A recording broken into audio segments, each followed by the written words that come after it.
Raouf Gafar justement à avoir cette retransmission en direct avec notre collègue Hani Farag qui se trouve toujours dans le palais présidentiel d'El Ettihadiyya. Hani Farag qui a assisté aussi à cette conférence de presse conjointe qu'a tenue le président de Fattah el-Sisi et le président Emmanuel Macron. Qu'est-ce qu'on a raté? Quels sont les points les plus importants, Hani, qui ont été évoqués par les deux chefs d'État? Encore une fois, bonjour. Un long chemin de l'amitié couronné par le fait de relever ou d'élever quand même les relations bilatérales entre la France et l'Égypte au niveau de partenariat stratégique. C'est ce qu'a déclaré aujourd'hui, il y a presque quelques minutes, monsieur le président égyptien Abdel Fattah el-Sisi lors de sa conférence de presse tenue à côté de son ami, monsieur le président Emmanuel Macron. Justement, monsieur le président a fait des points essentiels pendant cette conférence de presse, pendant laquelle il a fait une allocution tout à fait compréhensive pour des points essentiels, que ce soit au niveau régional ou international, non seulement en ce qui concerne la cause palestinienne. Par exemple, selon monsieur le président, les deux côtés se sont accordés sur l'intensification, sur le renforcement, par exemple, des investissements français ici en Égypte, notamment qu'il y avait une longue présence et de grandes, profondes quand même expertise de la part des compagnies françaises travaillant ici sur le marché égyptien. Et les deux côtés en d'eux-mêmes se sont mis d'accord sur le renforcement de la coopération dans le domaine ferroviaire, dans le domaine de la lutte contre la clandestine.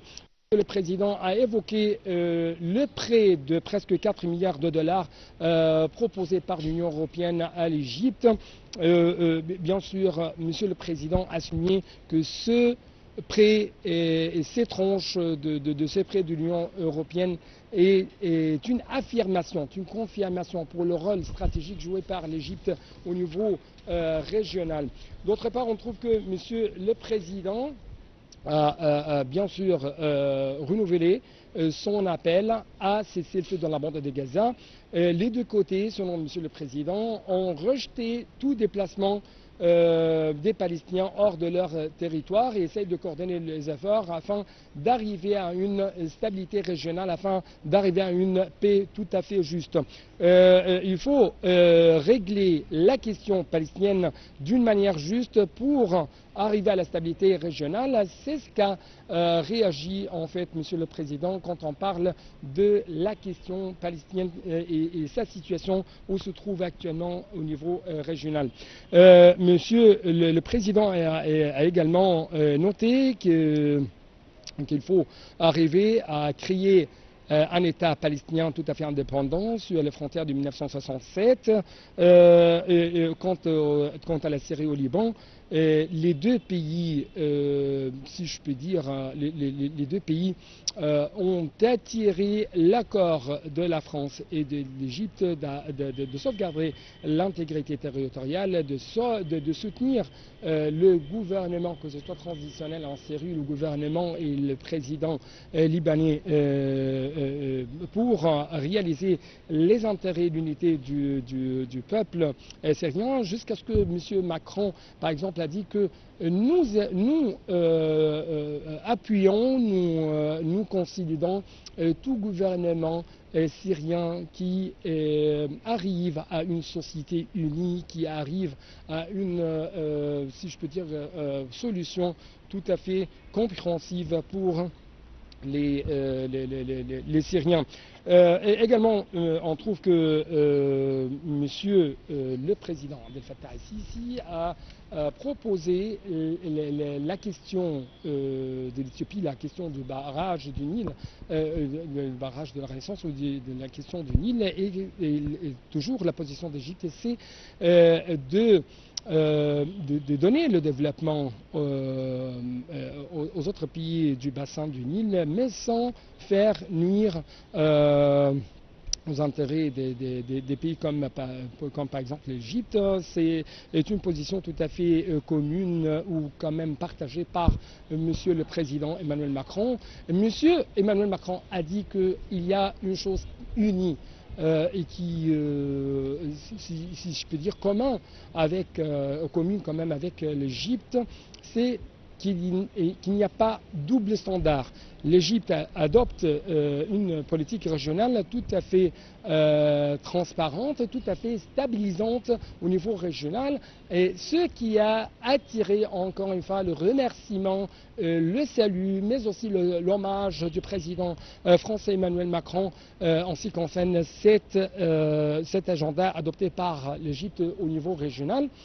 D'autre part, on trouve que toujours, Monsieur le Président Emmanuel Macron, encore une fois, a salué l'accueil chaleureux donné par Monsieur le Président Abdel Fattah el-Sisi dans son quartier en ancien Caire, ce qui était très impressionnant pour Monsieur le Président Emmanuel Macron.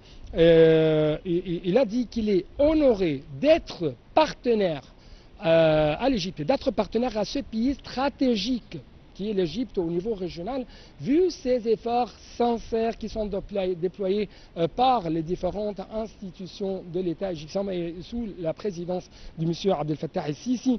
C'est pourquoi on trouve que la France soutient la stabilité économique, l'une des déclarations les plus importantes lancées par monsieur Macron, qui a également parlé que si je peux dire, la France supervise de près les négociations entre le FMI, le Fonds monétaire international et l'Égypte afin quand même d'arriver à la stabilité de l'économie égyptienne. Justement, raison pour laquelle, encore une fois, la France se tient à côté de l'Égypte ou à côté de l'agenda égyptien économique de 2030.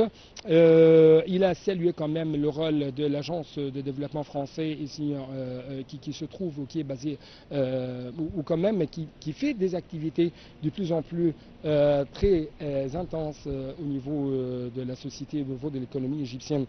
Justement, il y avait un point essentiel avant de clôturer cette intervention, et les deux côtés français et égyptiens essaient toujours de s'engager au développement de l'économie égyptienne, à moderniser le métro, à quand même ériger ou établir sur le terrain la ligne 6 du métro égyptien. Donc, quand même, avant de clôturer, quelques points essentiels. Monsieur Emmanuel Macron a dit que demain, il y aura des messages, mais dès maintenant, il y aura des messages à côté de Monsieur le Président. Nous condamnons la frappe israélienne, nous appelons un cessez-le-feu, nous appelons au retour des otages pris par le Hamas, nous appelons au retour des négociations, nous opposons fermement. Il a dit à son homologue égyptien, dit à haute voix, nous opposons fermement à tout déplacement et à toute annexion de la bande de Gaza. Merci beaucoup à vous, Hani, pour tous ces détails. Certainement, nous allons revenir vers vous au fur et à mesure pour plus de détails sur l'ordre du jour, justement, des entretiens ou des activités des deux présidents. Monsieur Raouf Ghafar, vite fait, condamnation, et justement comme Hani vient de clôturer ses propos. Merci Hani. Justement, quand il parle de cette condamnation claire, si vous le voulez bien, de l'occupation israélienne, le refus catégorique de Paris de tout déplacement de la population de Gaza. C'est un appel lancé du Caire. Est-ce que ça donne plus de poids, si vous le voulez bien, à cette condamnation? Est-ce que ça attire les regards du monde? Est-ce que la France, comme vous l'avez peut-être mentionné tout à l'heure, quand on parle de la France, c'est pas seulement la France, mais peut-être elle représente aussi l'Europe, en quelque sorte, ou la grande majorité de l'Europe